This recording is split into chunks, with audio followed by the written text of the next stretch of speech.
Ngayon, unahin na natin ang basketball action. Kung kanina ay medyo intense na four-setter ang inyo napanood. Ngayon naman, pupunta tayo sa slight basketball news, some basketball previews for you guys, especially this upcoming NCAA Season 98. Ang mga kasama natin dito, Mr. Shoot First, Mikey Reyes. Mikes, kamusta? Ikaw ang kumusta, bro? Ako shoot first siya, work first. Work ganyan first. na yung bosses ngayon ni Martin. But, you know, one of the most hardworking hosts in sports, Martin Navier. So, I'm happy to be here always, bro. Okay, Mikes, we have a lot to talk about today. Okay, we'll start with, sige, some slight news. I just want to hear your thoughts about yesterday kasi ang dami nangyari kahapon. Yeah. I want to focus on one thing in particular, and that's Kai Soto not getting drafted. Obviously, there was an earlier statement by his agent saying that he will go to Gilas and Two-way contract. two-way contract or NBL nga eh. Yeah, Nakita yeah, ko NBL. But apparently wala pang final decision. Ano napansin mo doon sa statement ng bata natin? Pakiramdam ko gusto pa rin niya ituloy eh. Well, dapat naman talaga. At the end of the day, bata pa naman si Kai. Madami pa siyang matututunan or may experience, especially abroad. The NBA dream doesn't stop for Kai Soto. How old is he? 20, 21 years old? That can't stop right now. Hindi porket hindi na-draft. A lot of players went undrafted. And at the end of the day, meron at meron kukuha sa kanya sa ibang bansa. So madidiscover siya. I just believe that they need to straighten out the path that he wants to take or that they agree on to take. Kasi medyo nagkaroon ng misunderstanding kahapon that ayaw daw maglaro sa Summer League. And then sinabi din naman ni Kai, Wait lang. oh wait lang, misspeak daw yung agent niya. So we're looking forward to his next plans. And for sure. you were part of the NBA draft. Oh naman, bro. Like, I mean, that was crazy, man. I mean, just being part of the draft Exactly. workouts, the pre-draft Yun. workouts, kasama mo yung mga na-draft na ngayon. So, exciting stuff ahead for Kai, even though hindi na-draft kahapon. Marami nang nakatingin sa'yo. Oh, for sure. For Dahil sure. nangyari yun. Okay. Let's go though to our main topic today. And that's, kasi season 98, you know, a lot of key players na graduate. Yeah. And I feel like we're all worried here kung sino yung papalit sa kanya. Arana, you got big Yep. names. Arana, Ambohod, no longer with the NCAA. Yep. Kalma. Allen Mina is there. Yep. So, sa tingin mo, sino-sino yung mga lalahok sa season 98 and potentially become the stars of the league? Alright, so we'll bring up 5 players that I believe na magiging importante ang mga role nila or akit pa yung mga role nila, especially after a great season here in season 97. Actually, hindi ko alam na may interview pala natin si Renzo Navarro. So, Yun. pwedeng pang-anim ko na lang siya.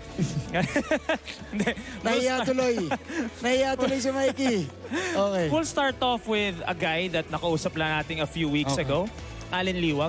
I think it's pretty obvious that he will be the future of EAC, and I believe that after a successful rookie season and being able to put up 9.3 points, 8.7 rebounds, and 1.7 blocks a game, the versatility, the length, the height, and yung experience na makukuha niya, sabi nga natin, being able to practice with Gilas, and also be a part of a semi-pro league, playing with the likes of Joseph Yeo, Gary David, Ronnie Matias.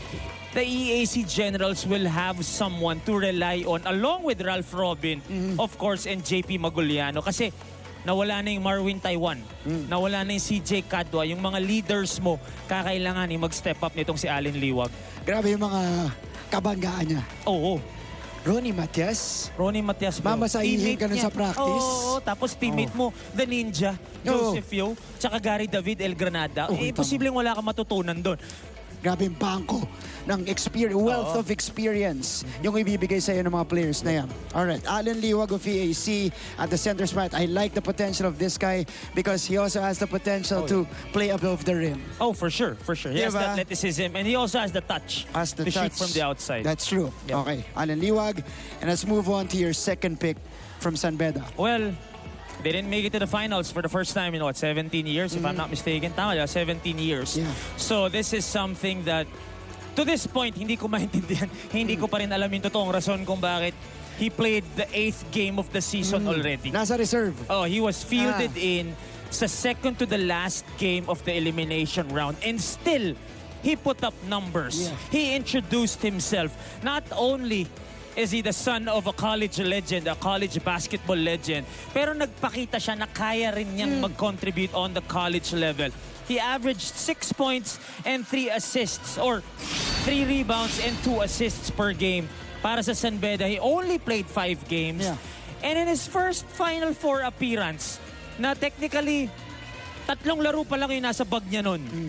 Nagpuntos na siya ng 13 and 4 rebounds against a Mapua team na eventually naging first runner-up natin in season 97. So this kid, Jacob Cortez, at saka one more thing, I think he has that top point guard spot in luck, man. For sure, bro. I mean, Ralph Penuela can slide to the 2 kahit papano, pero yung future mo, nakalock na yun kay Jacob Cortez. And if you remember correctly, Jacob Cortez was a reserve player until Dan Villejo went down with that injury. Kaya pumasok siya. And then, rest is history. At idagdag mo yung family name, ha? Oo naman, hindi mo pwede. One of the most recognizable names in the collegiate scene. Oh, and for sure, his moniker na binigay natin, yan na. sisikat din yan si Cool Cup. Sigurado. Cool Cup. Okay, so Jacob Cortez, point guard for San Beda, sophomore season next year. Might be training right now in the US, I'm not sure. Kasi ganun siya last year. Nag-US training, kaya mataas ang kumpiyansa pagbalik dito. Alright, let's now go to your next pick. Ito, very interesting pick here, Mikey, from the runner-up finishing Mapua team, Renz Nokum. Well, a lot of players really stepped up for Mapua. Hindi naman naabot ng finals yan kung hindi, di ba? You talk about Bonifacio, you talk about Hernandez, Lacap.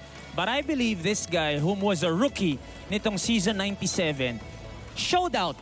He showed glimpses of potential kung anong kaya niya, but was inconsistent. And I believe he was the missing link. I'm not gonna say missing link because you have to charge that to inexperience. Right. Diba? So, but in the finals, he did show out. Nakita natin on both ends of the floor. And also with the exit of an Arvin Gamboa, now who was very crucial in that finals series, siya yung feeling kong magsi-step up kasi siya yung may athletic capability to be able to match an Arvin Gamboa. Itong si Renz Nokum. Potential was there, just needed more experience. And a finals appearance is definitely experience. Big boost. Oo naman pa. Tsaka ligang labas nakikita ko eh. So nagpapagaling pa itong si Renz Nokum. Hinuhuli mo naman, Mix eh.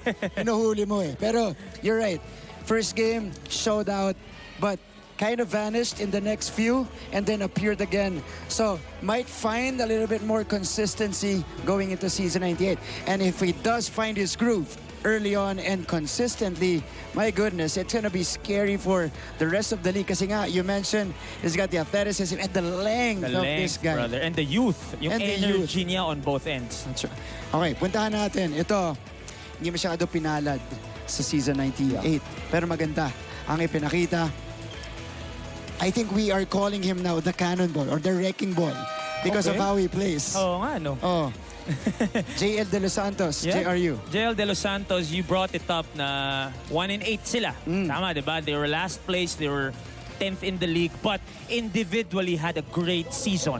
I believe he's one of the best point guards in the league. Yes. I think you can agree with me on that. He put up 10 points, 6 rebounds, and 4 assists a game.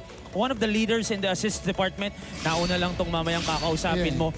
But he looked solid with his backcourt mate, Jason Celis. And I think with one season in the bag for this new team kay Coach Louie Gonzalez, malaking bagay yan na wala. Tama naman, di ba?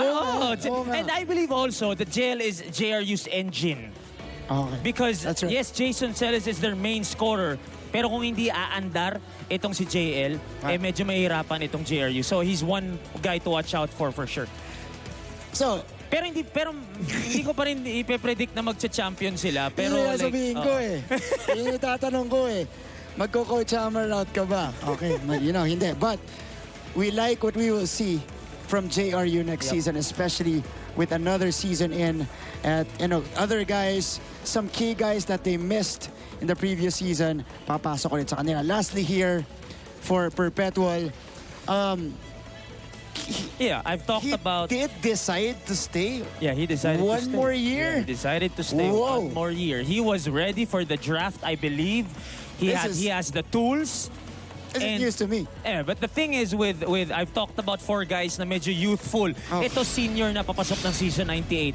But the way he played, 15 points, 5 rebounds, a couple of assists here and there, decided to stay one more year because their Cinderella run medyo na-cut short eh. Yeah. And I put here, he has unfinished business. Kasi tinamaan ng COVID eh, di ba? When during the Final Four, that Final Four run dun sa dulo, at the play-in pala, I'm so sorry. Play-in. So because of that, medyo na-cut short. Hindi siya nakalaro eh. Mind you, yun ang pinakamalapit. Hindi siya nakalaro, kalaban nila Letran. Tama ba? O yun yung Final Four pala. Yun Final yung- Four. At ginawa nila, okay, Perpetua was without Kim Aurin in that Yep. game.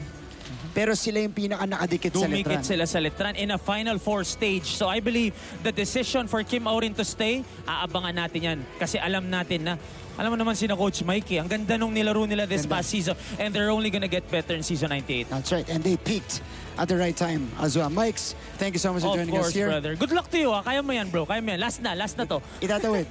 Okay. Mr. Shoot First, Mikey Reyes joining us here on Game On.